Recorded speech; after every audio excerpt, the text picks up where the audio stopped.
Wonder how Fox is talking about this. Let's go to Ryan Morrow. He's an investigative researcher of extremist groups and foreign threats at the Capital Research Center, and he joins us now. Ryan, I'd love to start with the question which you're probably the most qualified to discuss with us this morning, and that is understanding who might just be taking over Syria. If it is true now that the regime in Syria is turning over, the Assad regime after 24 years is losing power, what do we know about the extremist groups who've been waging this campaign now for, 12 years and look like they could be taking power in Syria? Right, well, the one that's getting the most attention because they're leading the fight in Damascus and taking over places is called HTS. It's a Turkey-backed jihadist group that used to be part of Al-Qaeda. And the only reason that they're not part of Al-Qaeda is because Al-Qaeda was not so popular with those that it wanted to ally with. So you're talking about... This guy really sounds like an expert on the subject. Essentially, Al-Qaeda backed by Turkey taking over a large part of Syria anyway. Some people are characterizing it as a complete takeover, but that's actually not true. There are other rebel groups, including ones that have long worked with the United States. There's some that have even worked with Israel. So there are alternatives here. So when we talk about the rebels, it's not like a single thing. You know, one of the things I've been thinking about is what is best for the people in Syria. How do we know that this group or some combination of the other rebel groups? I'm just waiting for him to say HTS is coordinated with Israel. No, he just said that HTS is an extremist Al-Qaeda group. Is going to, in the long run, be better. And also, I'm concerned about the Christian minority. These are ancient Christian groups. Some people... I appreciate you, like, dispensing with the artifice and just, like, admitting, like, you're specifically interested in Christians, of course. I do appreciate it. They literally would be like saying like, okay, I know there's like tumult in this country. What about the white people? How are the white people in this country doing? Like, thank you. We'll say they were better or at least somewhat protected under Assad and that now they'll be exposed. But then I've seen contradictory things. Where does that stand? Well, in regards to the Christians, which is about 10% of the population, right, there is a divide. And there are some that favor Assad's rule, not because they love what he's doing to his people. I mean, it's just horrific. The numbers, the torture, it's just unbelievable. He's like a supervillain on the worst scale. But because they fear that the jihadist rebels are going to try to exterminate them. Yeah. Now, HTS, the Al-Qaeda type group, is trying to have better PR and be more strategic and diplomatic than Al-Qaeda, and is saying we're going to protect the Christians. We'll see about that. But really, the only alternative to in this particular scenario that we have, because the Assad regime is basically gone, is to support groups like the Syrian Democratic Forces, which includes a Christian component, allied with Sunni Arabs and allied with Kurds, and has long worked with the United States and controls most of the oil and gas. So to me, it seems like that's the most, backing them seems to be the most obvious option. I don't think... Sure, we've already been backing them. Like, we still back them. He's talking about Rojava. That we can take a position of not getting involved because we're already involved. We already have military forces operating in Syria. Yeah, and obviously... of course, the oil is the thing that matters most. We already guard that oil. We already protect it. We're already there. U.S. troops are already in eastern Syria, working with the SDF, control the oil fields. We're not the only ones involved there. There are all kinds of proxies that are involved there. When you look at this sort of big picture overnight, can you identify any outside country or group that benefits the most from what's happened over the last couple of weeks and then especially last night? Sure. I mean, every adversary of the Iranian regime and what they call the axis of resistance, the legion of terrorist groups that Iran sponsors, are all hurt by this because they're so dependent on receiving Iranian aid through Syria and aid from the Syrian government directly. So this is a hellish scenario for the Iran-backed terrorist groups and the Iran. By the way, that oil is owned by the Rojava administration. It's essentially nationalized, used to pay for the social services. Yeah, we don't, it's not like, at least to my knowledge, it's not like ExxonMobil is pumping out the oil fields in East Syria. It's a little bit hot for them anyway. Like, we protect the oil fields there because we have, like, interests in the region. We want to keep them out of Assad's hands. We want to protect the Kurds, at least kind of. We want to kind of protect the Kurds. But it's not like we're making, money hand over fist from it. Regime itself. Therefore, it does benefit Turkey, which I think is ultimately to our detriment, but it also benefits the U.S. and especially Israel, because even though a large chunk of the rebels are jihadists, Israel basically had a choice. They could either have Iran on its border, representing a strategic threat because Iran controlled the Assad regime, or they can have a more Somalia-type situation where you have all these fighting groups and they're busy fighting each other. So that's not a strategic threat. It's not the same thing. Synopsis of what's going on right now. Been doing finals for the past week. No news. Guys, I haven't been here for the past 240 hours. Can you summarize the Syrian civil war for me? An enemy nation against you. Ryan, I'm curious about what happens next. Obviously, as what you laid out, Iran loses. They're the biggest loser in this entire equation. Syria is, I believe I'm correct here, population-wise primarily Sunni, and these rebel groups are Sunni Muslims. That pushes Iran and its Shia Muslim power grip over Syria out. But what you talked about the United States playing a role. How do we? I guess we will play a role, but how concerned are we that Syria falls down the path of so many other countries who lost a stabilizing force, maybe a malevolent force, but still a malevolent stabilizing force, into what we saw in Iraq? You know, chaos, civil war, ISIS, Al-Qaeda, jihadist, terrorism. Like, I mean, it is a fair question. Like, it's psychotic, but it's a fair question, you know? Assad, you create a power vacuum when you depose a dictator. How concerned should we be that this is the future now for Syria and the potential to blow back on the United States? No, I mean, the consequences, negative consequences are very, very real for us to consider because jihadists are recruited and get battle practice in scenarios like this, in civil wars. And when the civil war is over, jihadists don't just stop the jihad, they look elsewhere.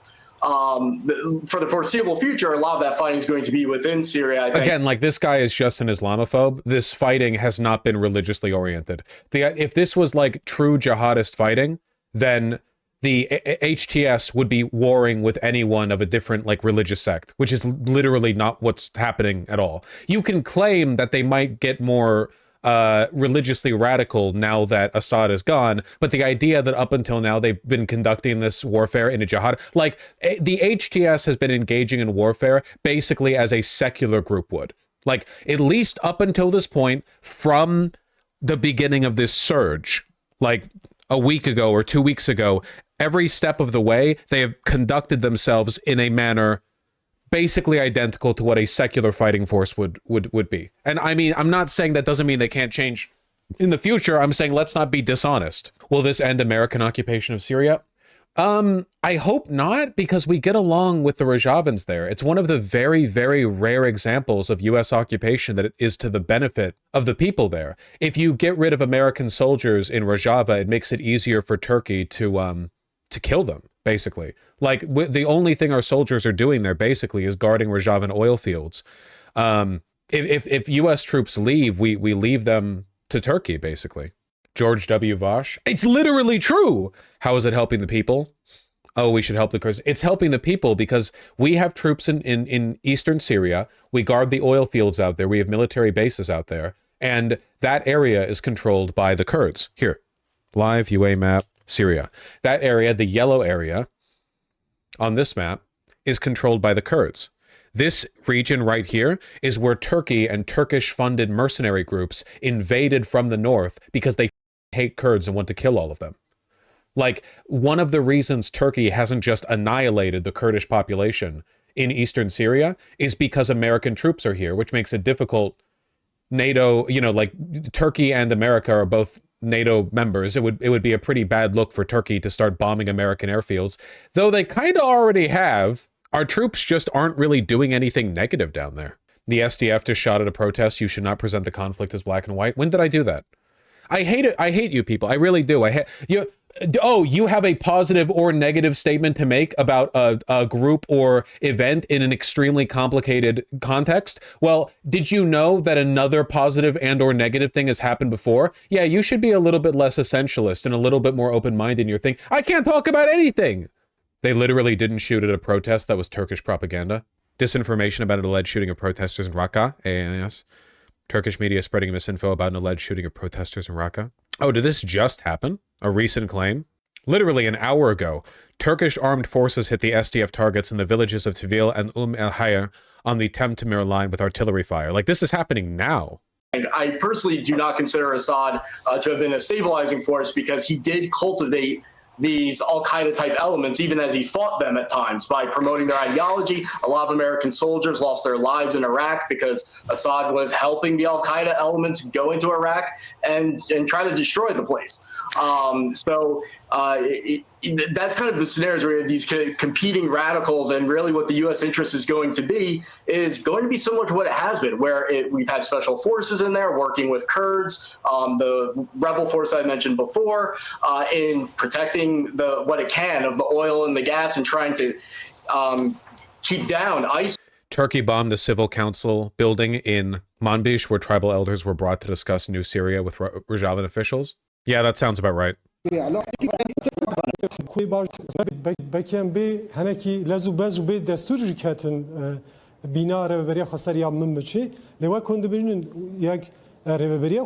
is a person, does he rap? Do you think you proved wrong by posting a random person on Twitter? What the f*** are you talking about? Hello, person who only made an account after the resurgence of the Syrian civil war, has only posted about the resurgence of the civil war.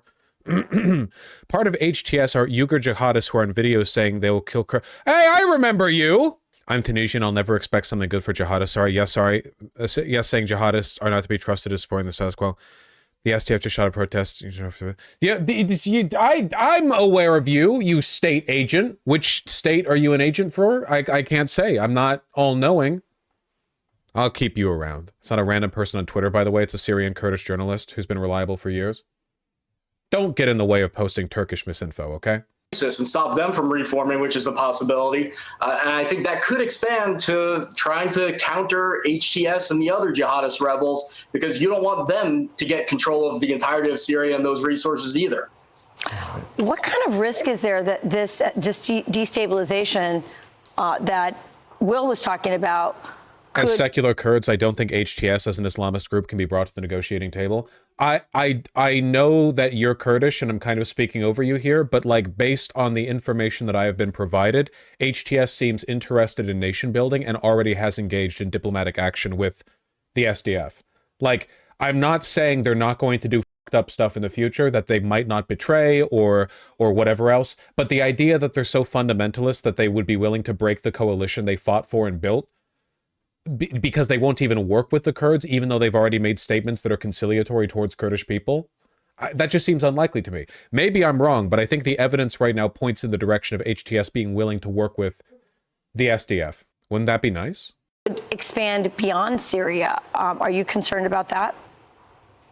I am. I think that there's a strong possibility it could expand into Lebanon, because Hezbollah is there. And I think that the jihadists who have fought this long civil war, and the non-jihadists as well, against Assad are not going to be too happy with the idea that a lot of this all feels very Taliban after the fall of Kabul. The difference is that the Taliban were always fundamentalist and they never even pretended otherwise. Like, there were people in my chat saying, yeah, this is just like the Taliban. They pretended this too. No, they didn't. When did the Taliban ever pretend to be anything other than fundamentalist jihadists? They were pretty open about that part. They were pretty straightforward on that position, you know? HTS hasn't been even remotely like that. Al-Jolani did interviews with PBS and CNN. I mean, like, they pretended to want women's rights. Come on. They were like, yeah, we're not going to be sexist, wink. That's not the same as Al-Jolani going on this like extended campaign of diplomatic engagement, you know, with the West, with the Kurds. In case it needs to be clarified again, the HTS hasn't attacked Kurds, it's just Turkish militias. Yeah. As far as I'm aware, the HTS and the SDF have been getting along at this moment. They didn't pretend that was the right concern trolling about women's rights. They never claimed to want equal rights, Vaush. The chatter's just lying. Yeah, again, like we shouldn't be Islamophobic in our assumption that all Muslim militia groups are the same. Like, isn't that a little bit, I don't know, racist? Like, we know they're Muslims and we know they're militia groups, but like, it's like, okay, so they're all like Al-Qaeda. No, they're not. there's a world of difference between, say, Al-Qaeda, the Taliban, and ISIS. Like everyone hates ISIS. Like ISIS is hated by everyone, which is why I say, like, they're death cultists, they're the barbarians that spawn in the fog of war. Like, nobody gets along with ISIS. And then Al-Qaeda is more like a financier group for terrorist organizations, whereas the Taliban were kind of sort of the, like, legitimate government of Afghanistan because of the power vacuum held in the region outside U.S. occupation. And then you have, like, HTS, which is like, they're Muslim, but they're operating rationally as a militia group would. The Northern Alliance were the legit government. Well, they were the legit government that couldn't hold up on their own two legs. Sorry, legit in, like, a nation building, like legit as in you know, purveyor of force within jurisdiction sense, you know. But yeah, I get you. Would have been better than the Taliban. These Hezbollah war criminals have gone over to Lebanon, so I could see it spilling over to there. HTS, I mean, the official name of the organization means the Organization for the Liberation of the Levant, which refers to countries outside of Syria, refers to the whole neighborhood. So ideologically, even though they try to make it sound like they're just pure Syrian nationalists and that's all they care about, it's just a strategic move. It's just PR. They, just like the other jihadists, seek a caliphate, and so does the Turkish. See, like this is insane. Like, the people in chat, that's what he's doing right here. He's basically saying all Muslims are the same. The HTS wants a caliphate? What the fuck are you talking? He's like, his line is basically all Muslims are ISIS. That's what he's saying, essentially. All Muslims are ISIS. HTS is ISIS. They're all ISIS, you know? Yeah, how'd this VGG chatter get on Fox News? Can you get me the plug? Dictator, and we have to keep that in mind as Turkey's lobby operates in the United States to try to convince all of us that they and the jihadists they support are some type of moderate solution to the problem. So, Ryan, over the next week, what are you going to be looking at, like, big picture wise, about? I mean, you know, obviously Israel shares a good border with Syria. Are we going to see tanks rolling into Syria from other countries? Already happened. What are you looking for over the next week in terms of countries trying, you know, outside forces trying to help stabilize things? Well, there already are Israeli operations going on along that border area right now in order to protect Israel. And like I said, it's public information now that Israel's worked with around a dozen rebel groups in order to help protect itself in that part of the area. So I don't foresee anyone besides maybe the Turks really getting involved there militarily. There's already some fighting between some of the rebel groups, and Turkey and its proxies are going to... Not hopeful as a Kurdish queer atheist about HTS or any other Islamist group. Yeah, but, like, it's not like Assad was better in that respect, right?